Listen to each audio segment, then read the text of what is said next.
I'm reorganizing my workshop and I come across this. A Team Associated RC10 B2, circa 1995.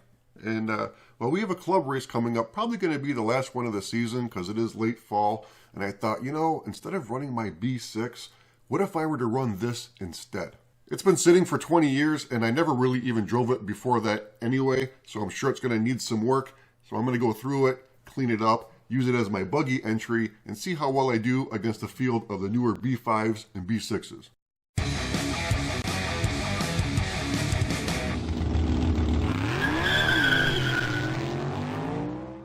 Let's see what I'm getting myself into here.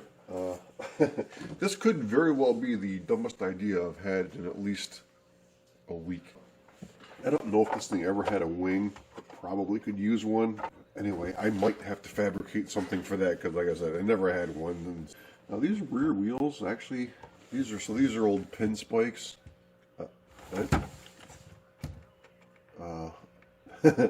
Okay. Now the tires actually feel pretty good. They're a little low though, like as far as like the spikes goes. The front tires are rock hard. Oh my god. Rear shocks. Maybe a little air in there, not so bad.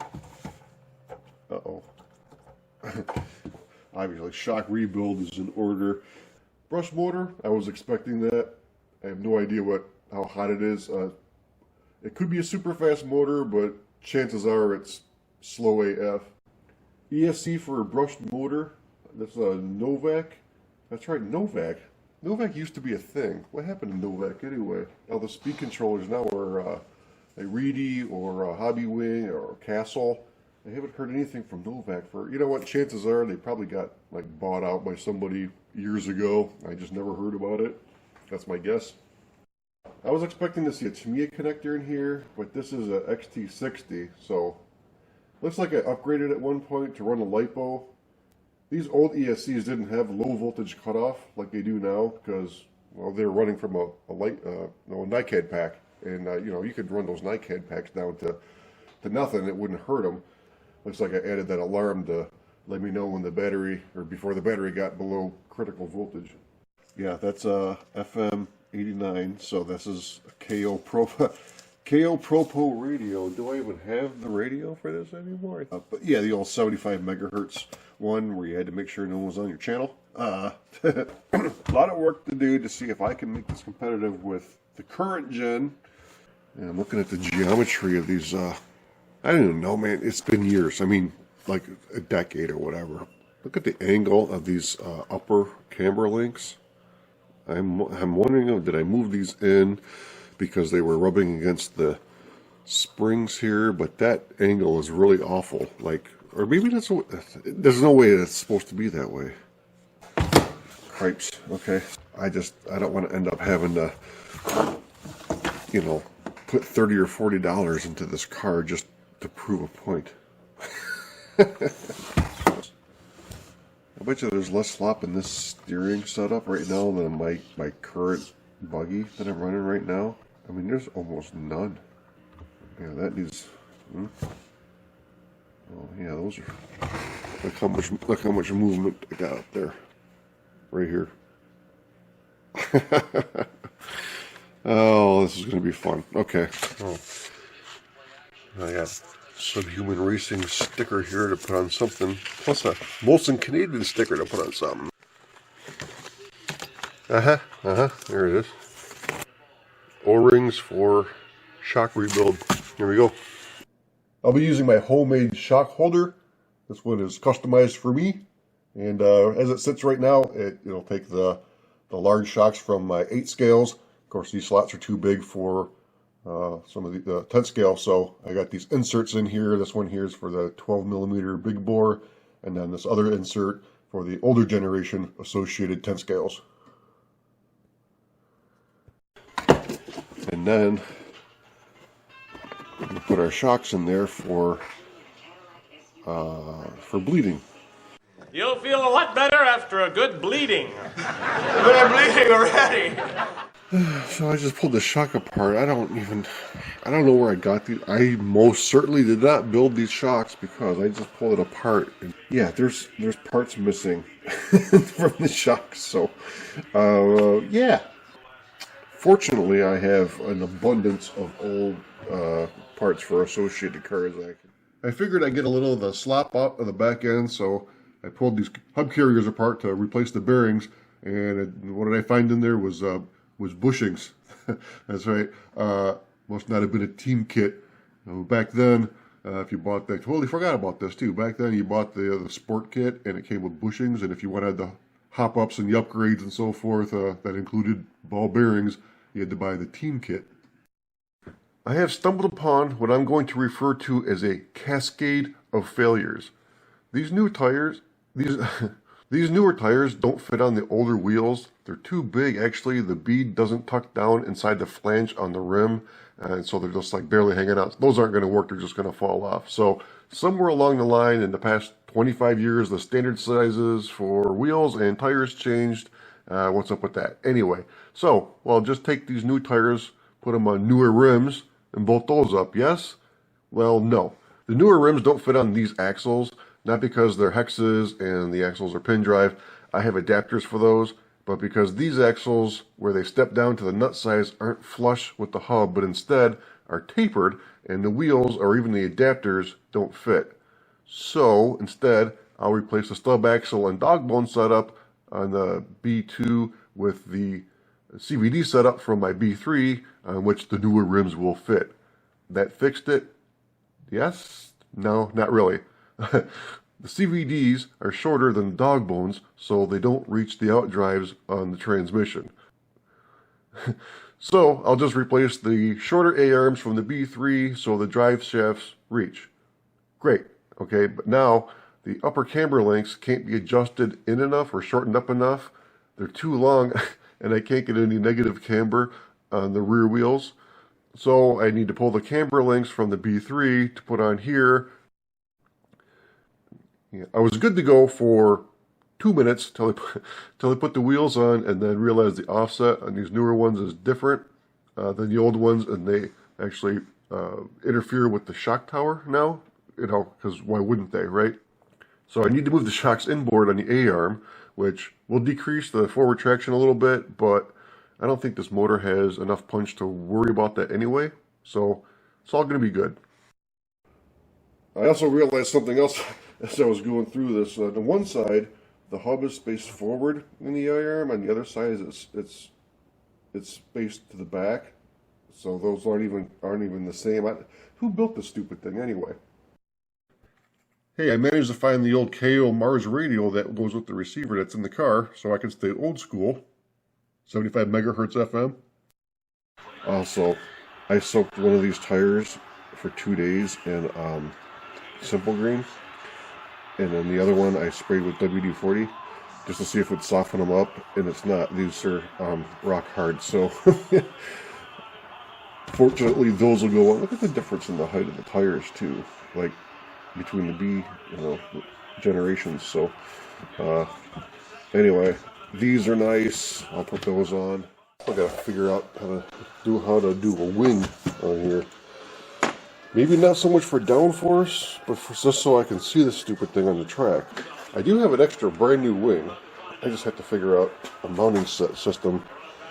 Before, I think the original ones, they had like rods that went down into here and then supported the wing, but I have no idea how that setup looked whatsoever, how the wing stayed on this little rod, or like, don't know. So I have some ideas.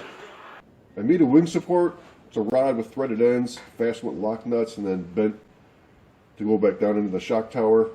I used whatever I had, and this isn't really the right material. This is not spring steel, pretty soft. So I think that if I ever flip this over, land on the wing, and it bends, it's just going to stay bent. It's not going to spring back. So I guess I have to be really careful. And the wing is clear, and I'm not going to do anything with it. And so my whole theory about putting the wing on so I can see the thing better really sounds kind of dumb right now, because it's probably not going to help with visibility much at all.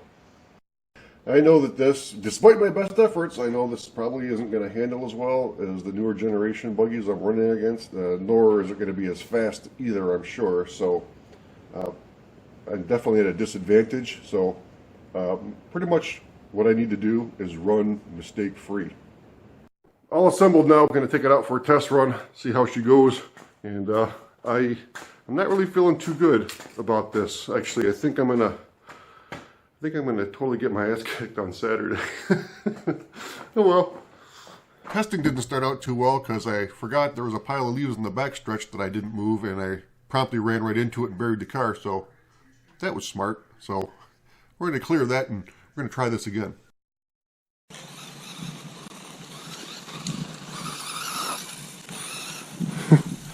It actually clears the triples.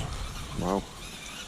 You know, after running this for a few laps, this isn't so bad actually. It drives a lot better than I thought it would, and after we get the track cleaned up and groomed, it should be even better. So, okay, I'm feeling more optimistic about this now, and although this buggy does not have reverse, so I got to be sure not to, nose it into a pipe and then have to wait for a marshal, that's for sure. I seem to be getting a radio hit on this part of the track only. Oh, it's my antenna. It's not all the way out. I'm not used to pulling an antenna out.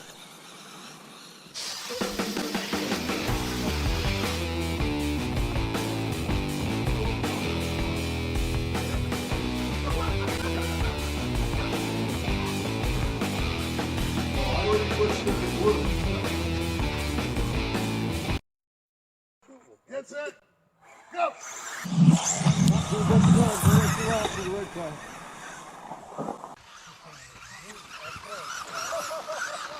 The night started out well. In the first race, I actually got out in front and managed to hold on to the lead for quite a few laps, actually.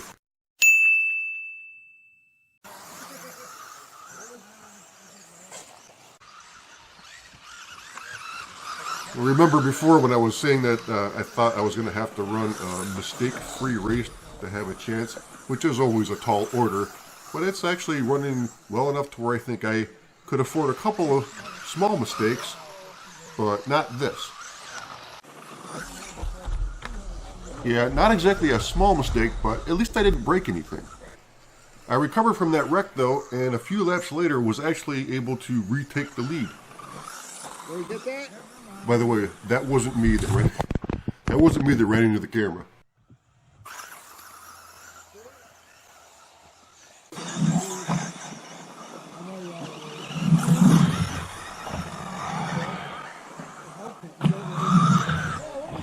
Just a couple laps to go in this race, and still in the lead.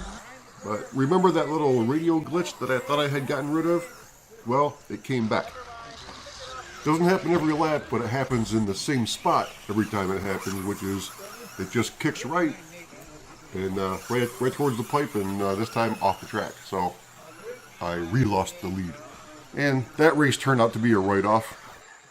The second race didn't start out as well as the first, as I immediately failed to negotiate the triples, ended up on my lid, and was about a half a lap back before even coming to the stripe for the first time.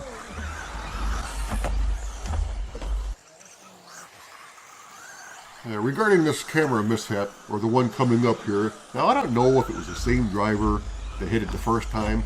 I just want to know, like, if you get loose and you get out of control, back off the throttle a little bit, gather yourself up, and then go.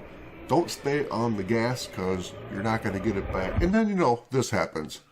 I'm actually surprised the camera survived that. Tough little GoPro.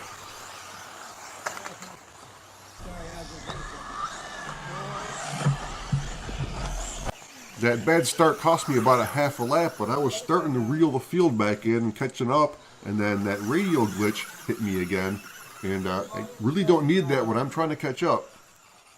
That one didn't slow me down too much. I just kind of grazed the pipe, and so I was able to get the lead back again, but then with less than one lap to go with the lead, I got that glitch, and this one sent me off the track and cost me the victory there.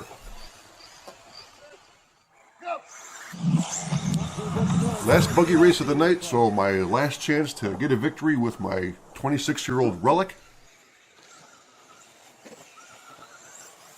Somehow I didn't think of it before, but this was when I finally remembered that I needed to make sure to pull that antenna up all the way. So the race went much better. Really well, in fact.